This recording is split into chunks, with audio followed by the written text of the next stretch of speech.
If we tell they are working to a playbook, but we are not always around to give the playbook. For us, money is our currency. For them, probably we need to find what is their currencies. Currencies like stickers or maybe points to exchange for some things. More than 60% of the spending is on transport, food, and occasionally snacks. So it's not like 5 erasers. So those are okay for, just like us, right? We spend on necessities, but once in a while, we've got to pamper ourselves. So parents, chill, right? Your kids know what to spend on. How do we teach the kids the value of money?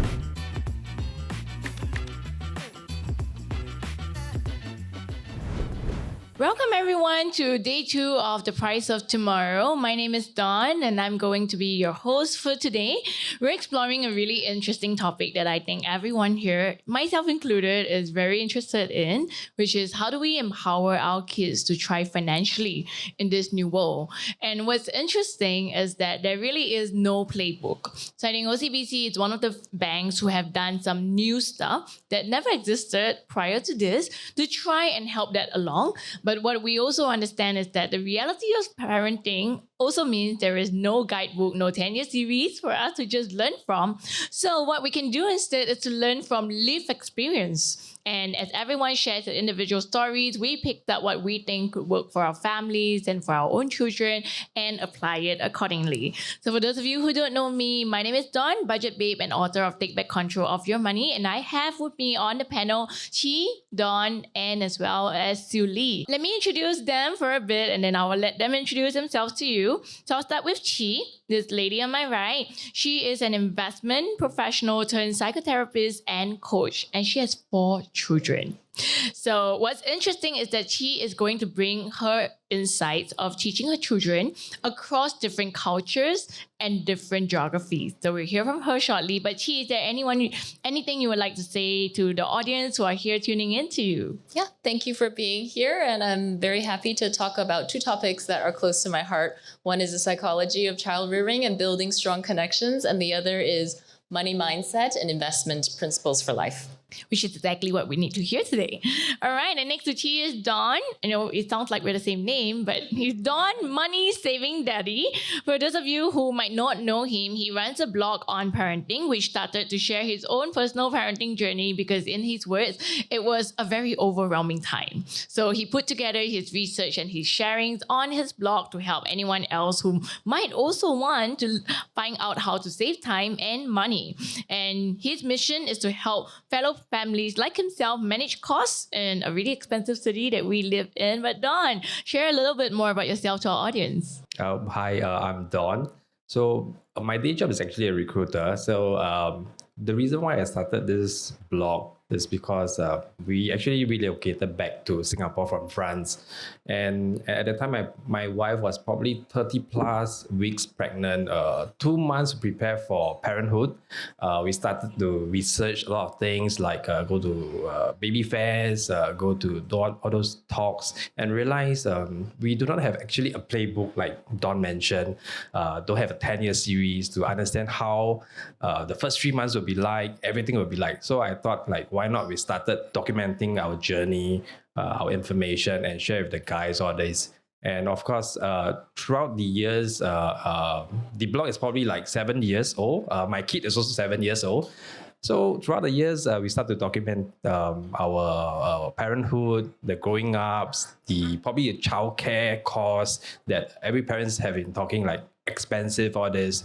We start to debunk all the myth about it. We have subsidies, we have the cost. It's actually more affordable. So this is how the journey is, and I'm still documenting my journey as well. I think until she grows much older. So yeah, this is about my story, my experience. So for those of you who would like to check out his blog, feel free to do so.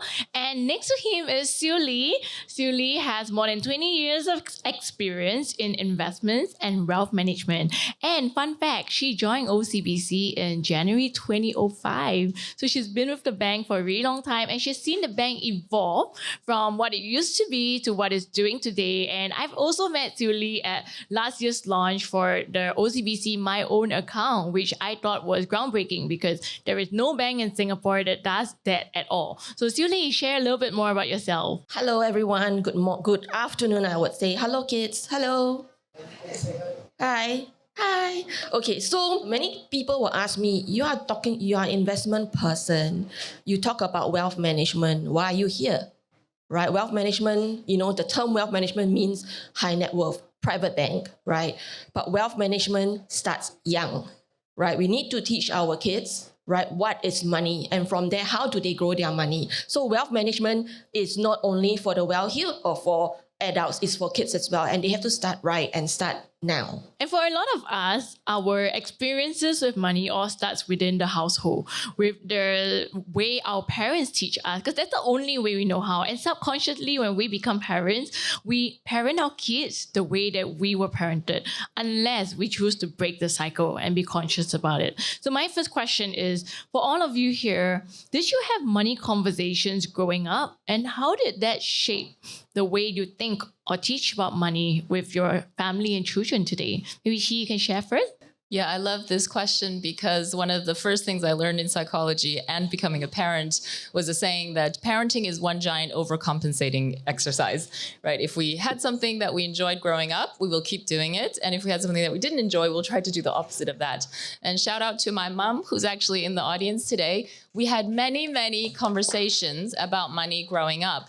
But I think many of you also share the experience. In my generation, most of our elders grew up in maybe poverty, or we were less well off then than we are today.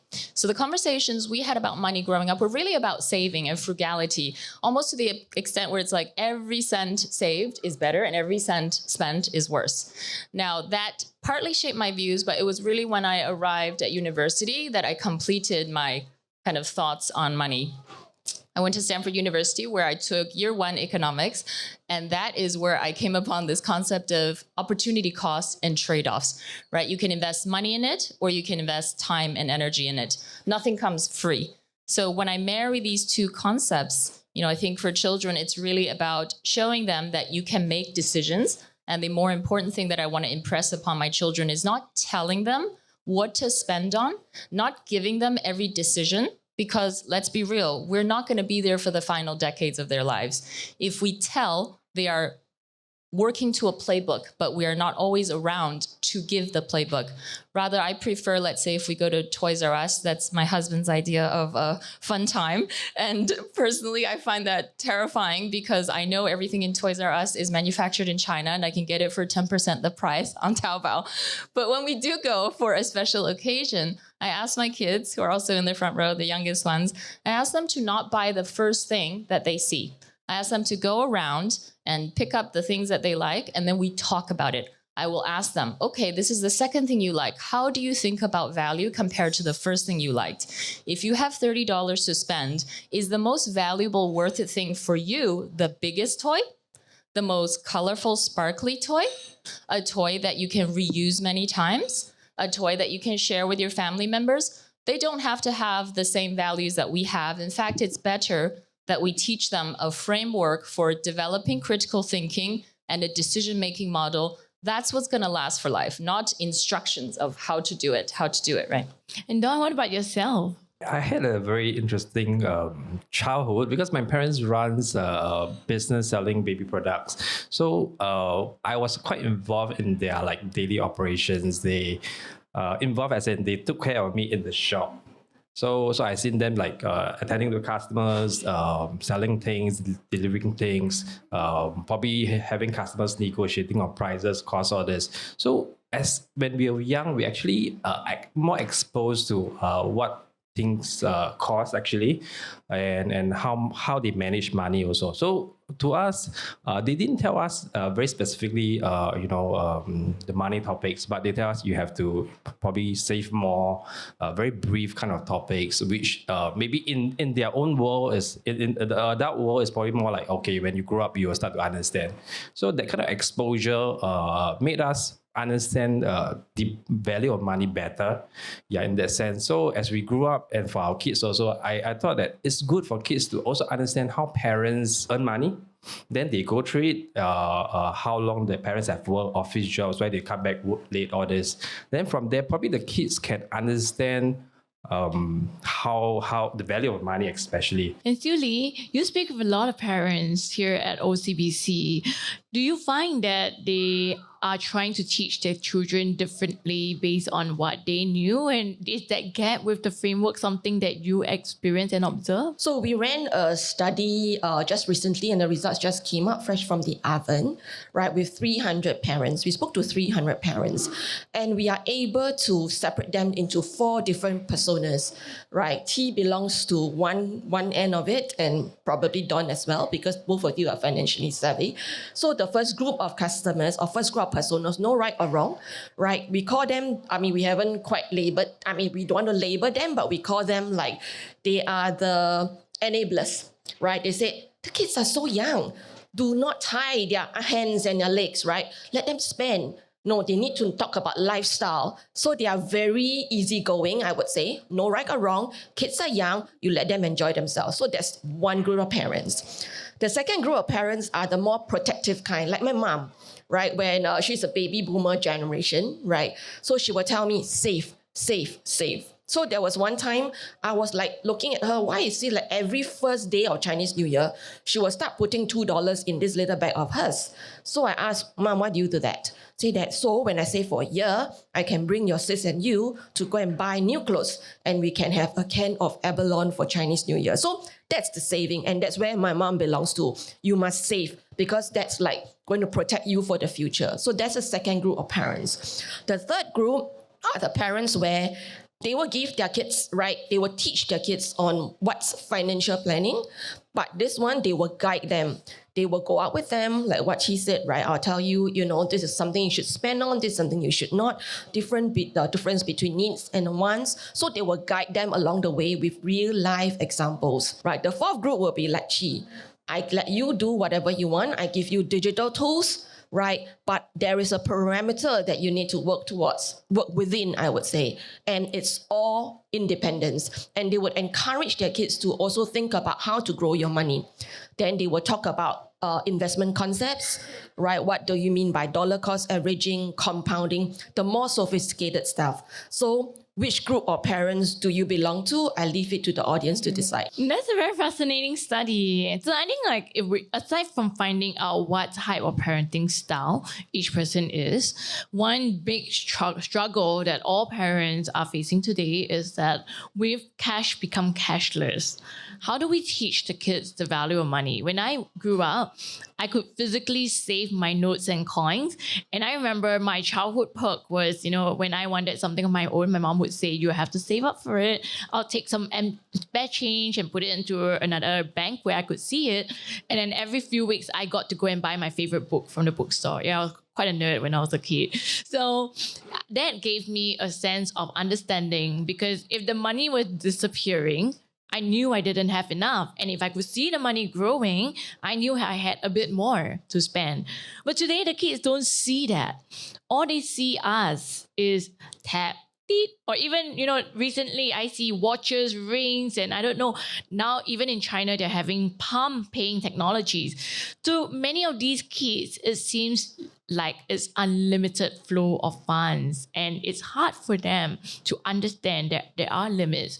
How do each of you set up those parameters that Siu Lee was talking about for your kids? So the technology has changed, but the principle remains the same. And whether someone is 4 years old or 40 years old, the concept is the same. So for younger children, we just want to make it real and make it visible, right? If they have their own bank card, you make a habit of going through, reviewing their spending at the end of every period.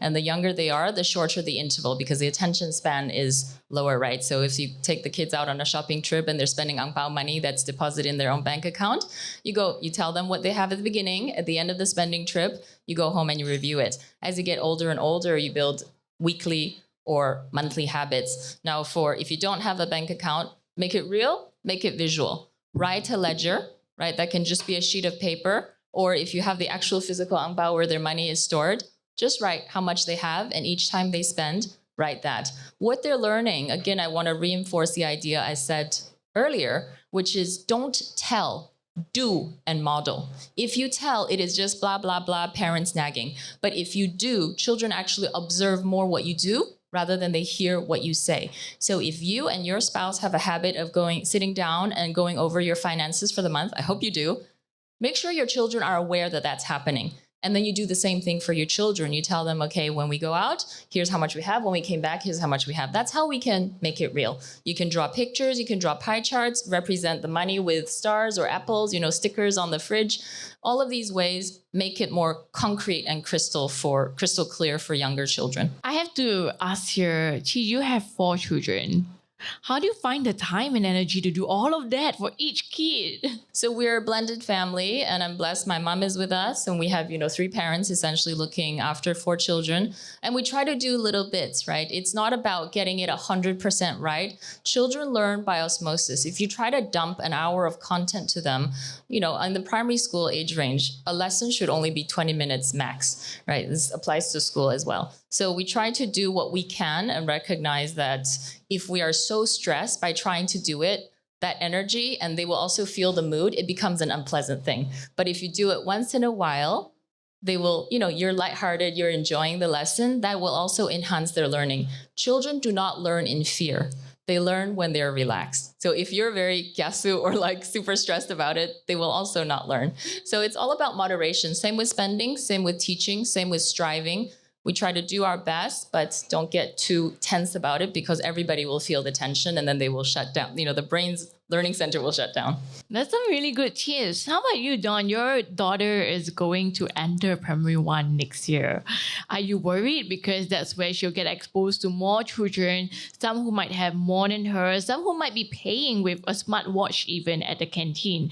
Are you going to give her actual cash, digital? What's your thoughts towards this? My kids is going to primary 2, so she entered primary 1 this year.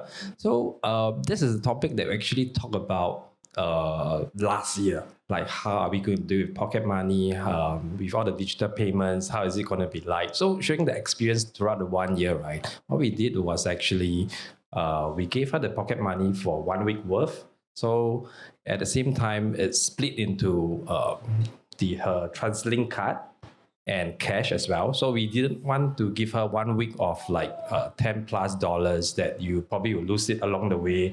Then you start to fumble and find it. So at least she has some cash to understand the value of money that I buy something from the canteen uncle. I have some change. To ask her, what's the change like? How much do you get back? Initially, she say, I get some dollars back. Then after a year of asking her, she experimenting, getting change, she can specifically tell us that I gave the uncle $3. He gave me 50 cents back. So we see progress in that. And of course, that is through cash. For digital wise, it's very difficult for her to probably tell us that if she get change back because it's just a tap of a card. And prior to that, actually, we actually use the different kind of currency. For us, it's like actually money is our currency, but to them, money is probably not their currency. So we actually use stickers during their preschool days. So if you've done well, you earn something, you earn a few stickers. So these stickers, you can actually, you can keep it in your sticker book, like a savings bank. So her sticker book, or you can actually share it with your friends, like our money, we can buy things for our friends, treat our friends things. So for them, they actually learn a different kind of currency during their preschool days. I hope that helped them. But what I always tell other parents is like, we can actually, for us, money is our currency. For them, probably we need to find what is their currencies. Currencies like stickers or maybe points to exchange for some things. Yeah, so this is what I understand while growing up with them, while them learning all these things. Yeah, but sooner or later, they will probably understand the value of money and that will become their currency, which I think is a progressive thing. And Suli, at OCBC, prior to last year, there was no digital tools at all for the younger children. Parents had to just show them on their own phone, their own account, which wasn't always ideal. Can you tell us more about what OCBC is doing and the thought process behind how you guys tried to make teaching kids about money in a cashless society a little bit smoother? That's exactly why we started my own account, totally digital, because going forward, we all know everything is just going to turn digital. We talked to a lot of parents, like we say. The parents said, I want my kid to have their own personal account so they can be accountable for the money inside. Today, all the accounts that you guys have, or prior to last year, October, right, is always a joint account with the parents. And exactly to your point, if you want to teach them about financial literacy, you got to show your own app. So we said that why not we push the boundaries and give the kids their own app, which they call my own account. But the parents are saying that I'm worried that they will spend. So when we developed my own account, besides having the kids in mind, we also had the parents in mind. First thing we sat down, we said that we need to build parental controls, right? So we said that the parents can set limits. So we have defaulted the my own account limit to just $10, but the parents can actually raise the limits, right, to maximum $1,000. But not to be worried, parents, we have this account for a year, and then the average, about 80-90% is about $50. Because parents are saying $10 ain't enough, right? You have to have $50. But I just want to give a tip here. When you change the limit, there's a 12-hour cooling off period. So if your kid is outside and she needs money and you raise the limit, they are not able to pay their bills, right? So it's about the 12-hour cooling off period because we are afraid of scams as well. That's one. And number two, right, we allow, and that's the feature that most parents liked, right? You are notified real time what your kid is spending and where they are. So I have a colleague who told me the son already turned 16. I know where he is. He refused to answer my phone. He refused to answer my WhatsApp. But once he tapped, I know he's at the McDonald's at North Point in Yishun. And who is he with? So that's like really good. My boss said, I know where my kids are spending, and they're spending so much for bubble tea. So he called the kid and said, why are you spending like 4 times the price of a bubble tea? So that's one. Then the third thing is your kids have a dashboard. They have their own app. If you allow them to have their own mobile phones, they can actually have their own app, right? Of course, the app features are like lighter than what we have. And you as parent in your own digital app, that you can see your kids' dashboard as well. Whatever they see on your app, you see on your own app. So you can track their spending habits. And a lot of parents that we spoke to who have my own account and my own colleagues as well, they spend every weekends because they are so busy during the week. The notification helps them to keep track of the spending. But every week, like Saturday or Sunday, depending, they will sit down and say, look, this is how you spend, right? It is not my dashboard, it is your dashboard. And that's where they have the conversation with their kids. So all these things are why we put parental controls first. And for the kids, to make it exciting, is topped up with a debit card, a specially designed debit card. You can have Disney design, Zootopia, Stitch, Spider-Man, right? And any other capybara. So that's something for the kids. I think that was a really good initiative because one thing I noticed is that when we learn lessons later on in life, usually these lessons cost us a lot more than if we learned the lesson early. So making a mistake on buying the wrong thing or overpaying, like in Chi's story, for something that you could have gotten for a cheaper price elsewhere. If you learn that when you're young, at the max, the cost of those mistakes could be $30 or $50. Not a lot. But we have seen our parents fall prey to scams because they learned how to go from cash to cashless too late. And because they're still grappling with the digital tools up till today, I actually had to sit down with my in-laws and lock their money for them because I realized that they could very easily fall for a WhatsApp message that looks like, oh, the government just gave you free money. Please click on this link and log in and you'll see it in your OCBC bank account. So it's a really good move that OCBC is doing, which as a parent, I thank you for as well because it has given me these tools to think about how to teach my child. And yeah, he can go and spend and max out his card, right? Because at the most, his card has $10.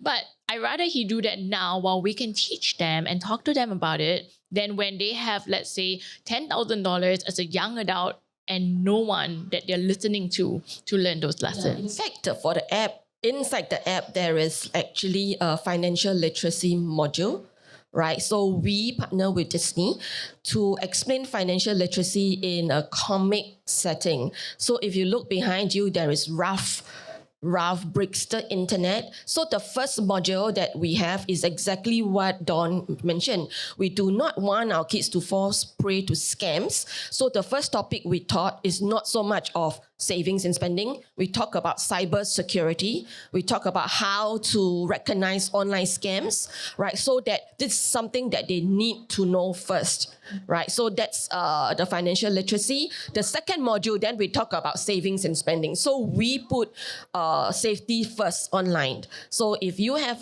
my own account, there is a module in there, and that's where they can start their financial literacy journey. And financial safety sometimes is something we don't think about. We think about physical safety and then emotional safety. But financial safety is definitely something parents should start considering. Dawn, you shared your kid just entered primary school, so it's been about 1 year.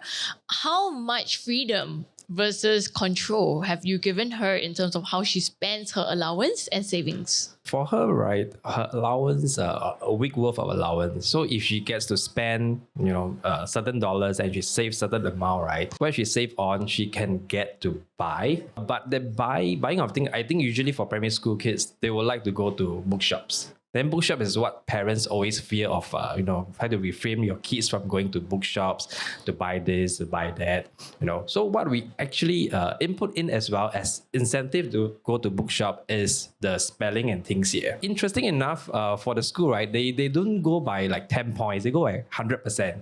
So they have spelling and things here, they have 200%. So in that sense, for the week, if you have full marks, for example, you have 200%. That means you have $2 worth of allowance to buy from bookstore. If you get 80 marks or 80 marks for the other one, 160, so you get $1.60. So from there, there's incentive for you to save, and also incentive for you to get better in your studies, and then that will actually motivate her to actually save, because if you have less savings, you cannot buy the things that you want, even though you score like 200% or $2. So every week she has that kind of parameters, $2, because things here is, so every week is $2. If you save enough, less than $2, then no choice. You can only buy the things that's worth how much you save. So my son has a funny story with the bookshop.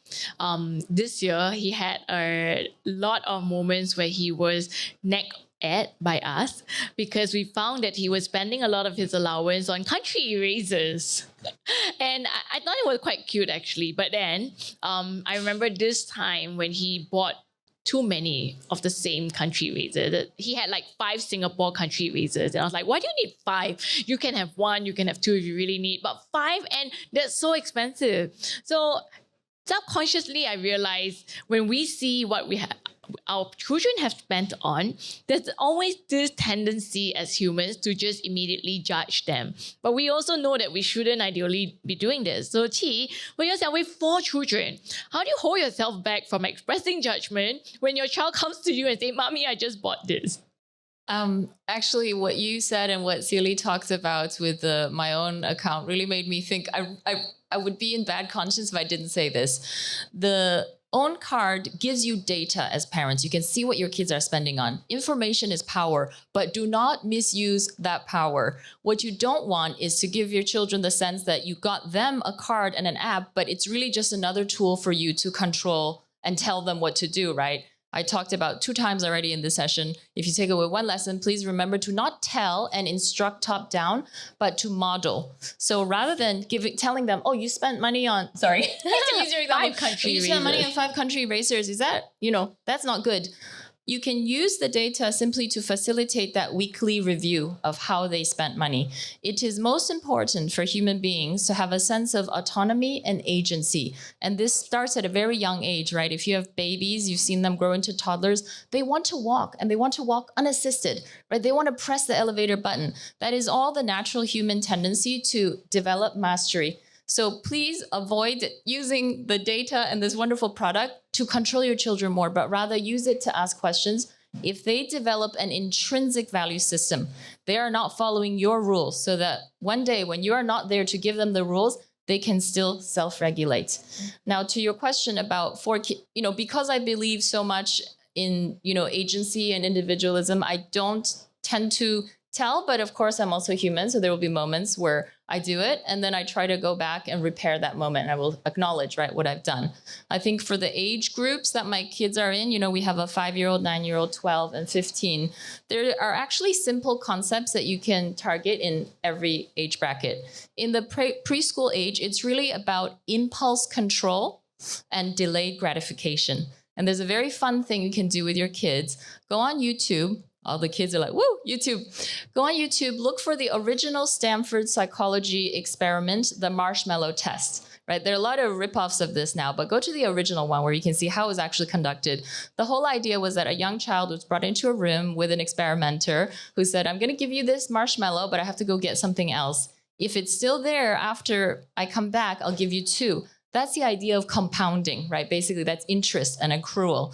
So what we found when we study these children across their lifetime, the ones that could wait to not have that marshmallow did much better on so many different metrics. So with young kids, when they want something, don't immediately give, but teach them this concept of waiting. Like my example of taking my kids to Toys R Us, I don't want them to buy the first toy they see. I want them to experience that emotional, chemical high, but then slow down and make a more reasoned decision. For preschool, for primary school age children, it's kind of what Dawn talked about too. That's where you do the ledger, the budgeting, and maybe you start introducing some incentives like a matching scheme. Employer 1-for-1. If you save your allowance money, I will match dollar for dollar at the end of the week, whatever you decide. And for secondary school kids, that's where we start, I think, trying to shape their life choices, like talking to them about different kinds of careers and what kind of lifestyle they can afford with that career, and what are the pros and what are the cons. Again, I would love if all my kids became doctors, but I don't want to force them into a career path that maybe they hate. So for example, when the older girls, they're both crazy about horses, when they were 10 to 13, we started talking to them about what are horse jobs. So initially it was, I want to volunteer or work at the animal rescue shelter. Okay, as parents, we're thinking that's a very noble profession, but you're going to be dirt poor, right? But we don't say that. We just ask them, okay, well, let's go find out what do they need to be qualified to do this job? What do they earn? What kind of houses do they live in? Is that something you think you'll like? Then the next progression is, from animal shelter volunteer to maybe a jockey. Then we talk about, here's the 10,000 hours at least you're required. You have to have a certain body type. What kind of training have you started at the right age? And then next progression would be like veterinarian, right? Okay, you need to go to university, you need to get a proper degree, and what can you earn and how many hours you work. So when you go through that process, it is very mafan, I understand, right? Talking is a lot of time and energy, but that talking is what helps them instill the value in themselves so that they're not just doing it to please you. Right, Dawn, do you have any of your own experience you could share as well? In terms of saving and probably spending money, for them is actually probably spend what you have within means or this. And we try to really educate them that, really the value of money is it's not easy. It's not like you can earn this anywhere else. Do you comment on what your daughter spends on? In that aspect, of course, from bookstores, there's a very limited kind of stationeries that you can buy. It's usually fancy pens, then erasers again, some pens with cartoons or this. So we don't really judge, but we will ask them why did you buy this? So them at their age, I think they are able to breach that kind of limit that you have and try to push a bit further. It's, I bought this for Mei Mei, so you're okay, that's nice of you. I bought this for Mama because Mama worked very hard for this and she needs a pen to sign off some things. With that, we also ask her the reason why she bought it. Then you can understand in her world, what is she thinking about? Yeah, then we go a bit deeper. Okay, why did she buy this? A bit deeper is okay, you say you're buying for Mimi. Why did she buy for Mimi? Maybe I care for Mimi. I wanted, I have this pen, she doesn't have it. So we go a lot more deeper instead of asking her surface questions. Why did you buy this? Yeah, then she answers. Then we start to understand in her world, okay, she's thinking about this. For us, it's okay, why that pen again? Thinking back of my moments with my own child, that the first thought that comes to my mind should remain a thought. Like, why 5 country races? I keep that in my head, but I say the next thing, oh, why did you buy this? And that's where I try to get insight. And then I go back and complain my husband, oh my gosh, she bought 5 country races of the same flag. But the kid doesn't have to hear that part of the conversation. Okay. Any consolation for my own account based on the statistics that we have is really, we had close to about 100,000 accounts already.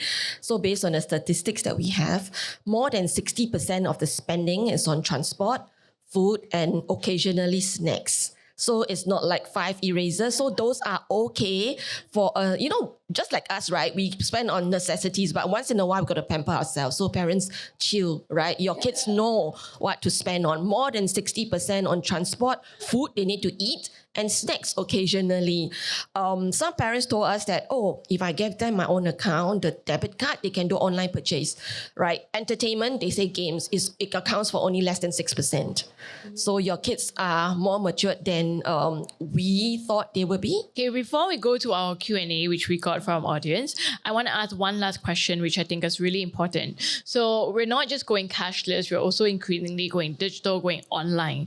And one of the biggest problems is that social media and peer pressure can really distort a kid's sense of what success looks like. So how can we as parents help our children to build a healthier relationship with money and self-worth, and explain to them that enough for one person does not have to look like what enough for your classmate has? The most important concept that I work with younger people as well with adults is this idea of intrinsic motivation versus extrinsic motivation.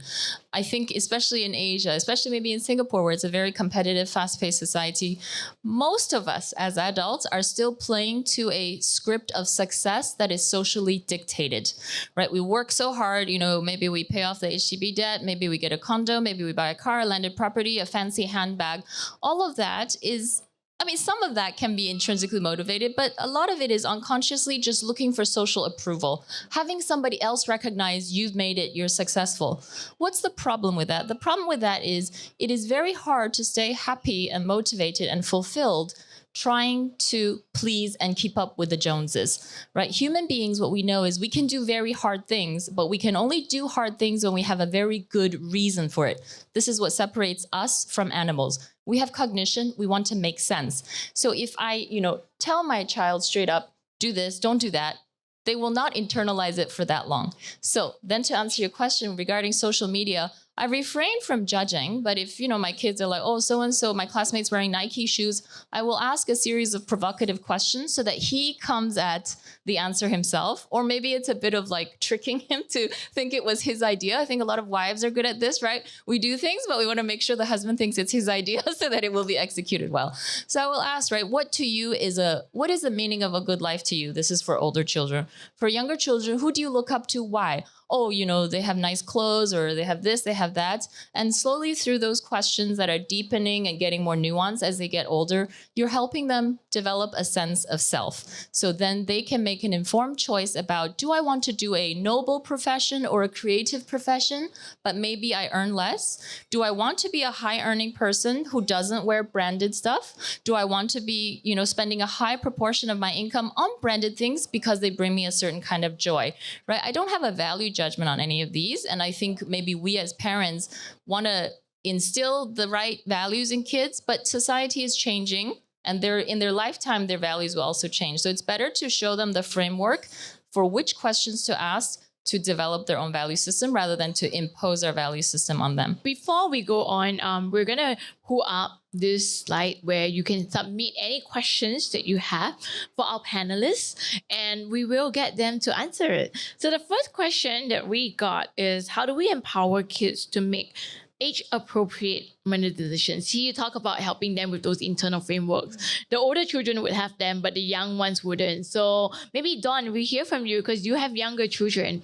How do you try to empower your child to make age-appropriate money decisions? Previously, it was like we talk about money in their currencies. For us, money is like our currency is important. So for them, money, it could be just metal, coins, paper. They probably do not understand the value of money. How does it work for them? So we try to find, along the way while we interact with them, we try to find their currencies, what matters to them. Money matters to us, like how stickers matter to them. So we try to find different age group at certain, probably for my preschool girls, 4 to 7, stickers are still their currency. So prior to that, it's probably some snacks or those kids biscuits or this. Those will become their currency. So as they grow, they understand this value of this currency.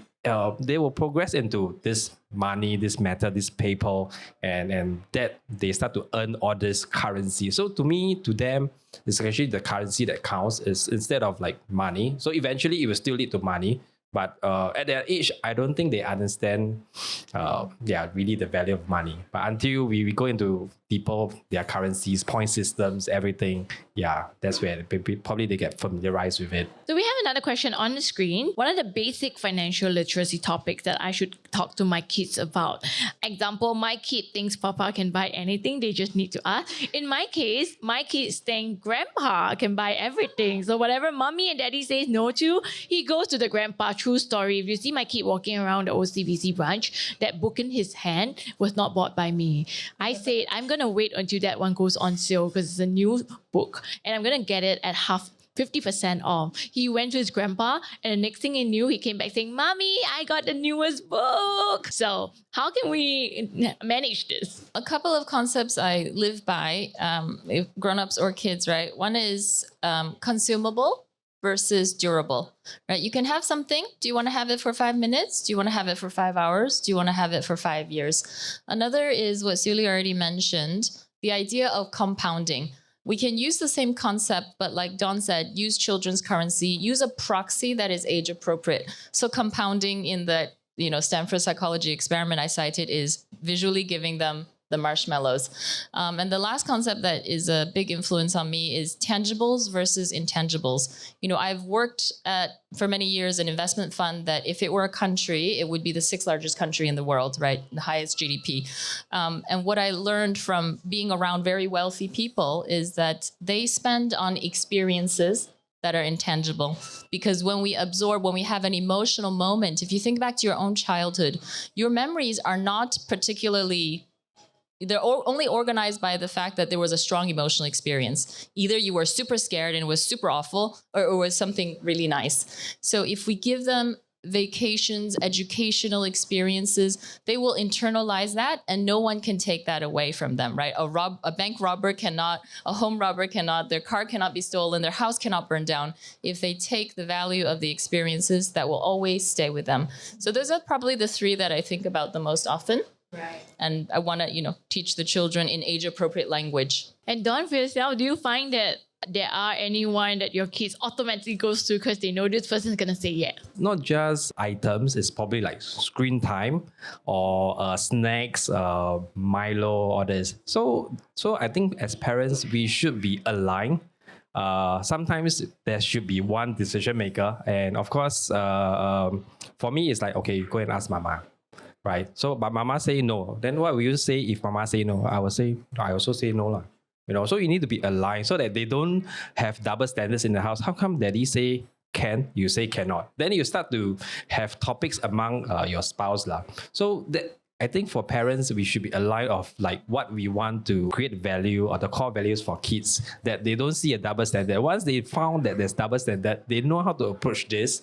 They'll say, hey, but Mama say yes, but Mama didn't say yes. So the kids are very smart. So we need to be aligned. So initially, it's always a no. For anything, we just say no, unless it's like a straightforward, I score very well for this, can I have this? Or it's I'm hungry. So the basic needs are covered. So the topic will be like needs or wants. So when it goes to wants, it will be a no or why. We ask deeper why, and like compounding all this, we delay their gratifications of that. And they start to realize, I think it's not everything I want, I can have it. So I need to probably earn it and to have certain kind of incentive before I can have the thing. So I think mainly it's about parents having that standardization or that firm stand then you can have it or not. I think if you can't have the unified front, like in Dawn's case, you cannot control what grandpa's doing, right? It is still okay to teach children a concept about that, right? Maybe you say something like, when you're with grandparents, it's a treat. Or why do grandparents like to treat their grandchildren? It's because, they're older, they may not be around to see you grow up, so they want to give you a lot more treats today. Mommy and daddy don't give you that many treats because we want to help you learn how to budget. You can give them the concept in language that they can understand. And kids are actually very good at absorbing. Once we explain to them, the capacity for understanding and behaving accordingly is very high. So even if you cannot get your parents on board, it's okay, right? You're not ruined. Yeah. So another question that we get, I think this one got 2 votes. What do you say when you notice your child compares their items or clothes with their classmates? So curiosity is one of the best words to use in any kind of relationship context. If you want to feel close to your spouse, don't tell them, oh, you didn't do that. Ask them, oh, have you done it? Why did you do it? Right? Same with the kids. The minute we start to instruct, the brain shuts down, right? Everybody wants to be independent. So I would ask, why is that important to you? What do you like about their item of clothing? Is it the color? Is it the brand? Right? And kind of go down that path. So you're steering, but you're not jerking the wheel. You're still letting them drive, but you're gently giving them the guardrails. And how do you then explain to them if they keep talking about because it's bigger, it's more, but every family has a limit as to what they can afford? Yeah, so we've actually had this conversation because we noticed that as Max, our 7-8-year-old, as he went through the 7-8-9 transition, he started paying more attention to his appearance. He started noticing what his classmates are wearing. And when he asked me, when we had this conversation a few times, I would ask him things like, okay, like what kind of jobs do that kid's parents do? How much money do you think they have? How much of their money do you think they dedicate to buying clothes for him? How important do you think that is? And then sometimes kids ask embarrassing questions, right? They'll be like, are we rich? Are we poor? And I will always say something like, we are rich compared to certain kinds of people, or we are rich in knowledge, or, use a different way of talking about it. And the way I try to show him my values around branded clothing is we can afford it, but that doesn't mean that we have to buy it. And I will say, for me personally, in my 20s, 30s, I was really into brands. And then as I got older, for reason X, Y, Z, I decided that I don't want to spend a lot of money on clothes. I also use the example because we have a car fanatic at home, and I'm like, don't know the difference between a Maserati and a Mazda. So I will say, people make different choices. Daddy loves cars, so maybe for daddy, he might want to buy a car. But for me, I will drive anything that moves, right? So you can show them that there are a variety of choices in the world and help steer gently for them to arrive at the value that's theirs. Because even if you are very frugal and your child loves, luxurious items, you won't be there when they're 60, right? To help them not steer toward financial ruin. So better to just ask the question with curiosity. Dawn, are you prepared for your daughter's questions when she starts comparing as well? Yeah, we actually had this question from her. So at primary 1 or probably lower primary, they have this smartwatch thing that's going on. Some schools ban it. Somehow our school allowed it. So she had this smartwatch that's not say popular, but the kids having it. For us, it's actually a tool to communicate with our kids, like where to pick you up from the main gate or side gate, to communicate with you, where are you, all these things. So for her, right, she actually compared the watches with her friends. So her friends have another kind of watch that has maybe a video, a different kind of features or more premium features. So she came back really crying that how come my watch is lousier than her watch, and start comparing. So we had that topic. So it's not so much about the feature. So we start to ask why, deeper why, why, what's going on? Of course we hug her and say, hey, why did you cry, all this? So start to quote deeper. Okay, my friends have this watch. It has this video function, video features, which is very cool. Then what's the difference with your watch? Okay, so the friends start going to her. So she's not getting the attention. So actually it's not about comparing the features. It's actually the attention. Then we start to talk to her. Okay, she has the attention, but you have your attention in other things also. We try to get her to understand that different kind of things have different kind of attentions, the features, all this. So by comparing, of course you get upset, and you will get upset with everything if you start comparing everything. So why not be contented with what you have and probably what you have that other people doesn't have. And you don't need to be like showing out that you have things like this. But when we ask deeper, it's actually the attention that probably she didn't have. Yeah. So for that question, right, I think we will still face it as we grow, as she grows, more things to compare about, which is good. Then we start to understand that, okay, is that a need or wants? Is there other things that you can excel in as well? How about comparing in knowledge, richer in knowledge, like she mentioned? So these are the things that we think are more tangible to us, but kids see it differently. So as we grow, we have to input that kind of values into them, that having things or this are probably not of higher value, but instead of acquire experience, knowledge and skills, these are actually things that we are proud that you are comparing all this. Yeah, as parents. Yeah, I find that what you both have said, curiosity and redirecting their questions or their fixation could actually be a good way to deal with each of these situations when they come up. And I guess that wraps up today's episode. Thank you so much for all of our panelists for sharing your experiences. I think this has been really helpful, even for me as a host and listening in. And I hope that you guys in the audience and all of our listeners online and out there, you have benefited from all of these sharings that our panelists have shared. More importantly, I think it does show you that parenting is very much personal.